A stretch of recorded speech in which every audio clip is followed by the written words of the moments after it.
उस समय अवैध हथियारों के बनने के समाचार आते थे और अब intermediate range ballistic missile Uttar Pradesh में डिफेंस कॉरिडोर में बनने जा रही है।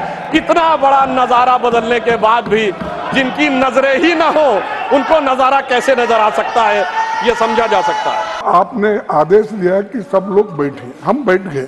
फिर in spite of that if they are not honouring, सब बैठे भी नहीं तो सिर्फ अपना भाषण चलाते ही रहे। कौन सुनने वाला है आपका भाषण? हम तो नहीं सुन रहे। मैं बिल्कुल आपको नियम भी बताऊंगी sir, and I am also member of Parliament and I have been given this right sir to raise a point of order. सभापति महोदय, मैं उत्तर प्रदेश का रहने वाला हूं। वहां ब्रह्मोस मिसाइल का कोई पार्ट बने, कोई कंपोनेंट बने, ये अपने आप में कितने बड़े गर्व का विषय है। मुझे याद है कि हमारी सरकार, मोदी जी की सरकार आने से पहले उत्तर प्रदेश की छवि क्या बना के रखी गई थी। सिनेमा क्या बनता था उत्तर प्रदेश पे, जिला गाजियाबाद, लखनऊ सेंट्रल, तो सीरीज बनती थी मिर्जापुर, तो ओंकारा में मेरठ की गैंगवार, तो बाबर फिल्म में कानपुर की गैंगवार, तो कंपनी फिल्म में दिखाया जाता था कि जैसे कि मुंबई का सारा जो माफिया है वो पूर्वी उत्तर प्रदेश से आ रहा है।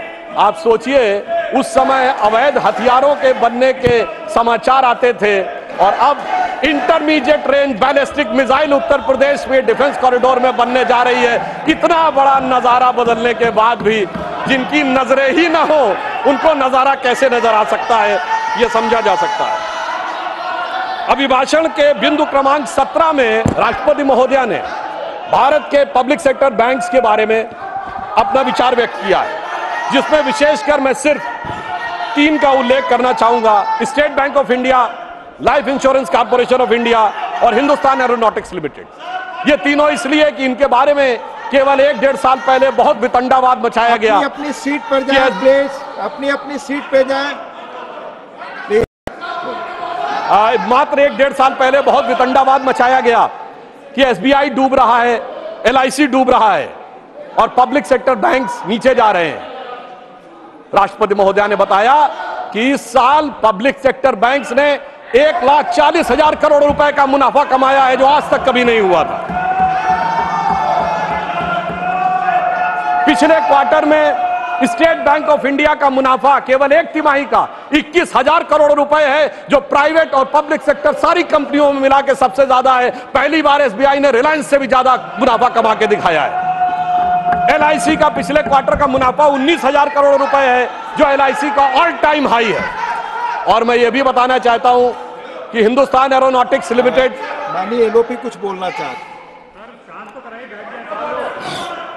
Please. Sir, point of order raise करने के लिए भी हम सरकार से इतना पूछना पड़ता है, तो ये बहुत ही अनडेमोक्रेटिक सिस्टम है। मैं आपसे विनती करता हूं, Priyanka Chaturvedi point of order raise की।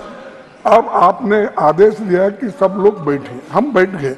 फिर in spite of that if they are not honouring, सब बैठे भी नहीं तो सिर्फ अपना भाषण चलाते ही रहे। कौन सुनने वाला है आपका भाषण? हम तो नहीं सुन रहे। माननीय प्लीज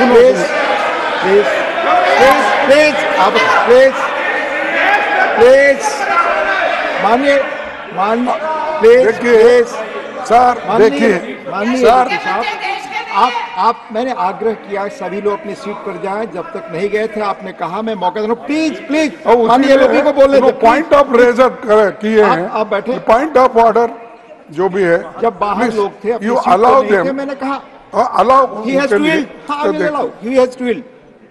नहीं, पॉइंट ऑफ ऑर्डर उठाना चाहती है प्रियंका जी, आप सहमत हैं? Point of order Priyanka ji, point of order आप तय करिए पॉइंट ऑफ ऑर्डर। हाँ Priyanka ji, chairman sir, right now please sir. Why should he, किस नियम के तहत, कौन सा?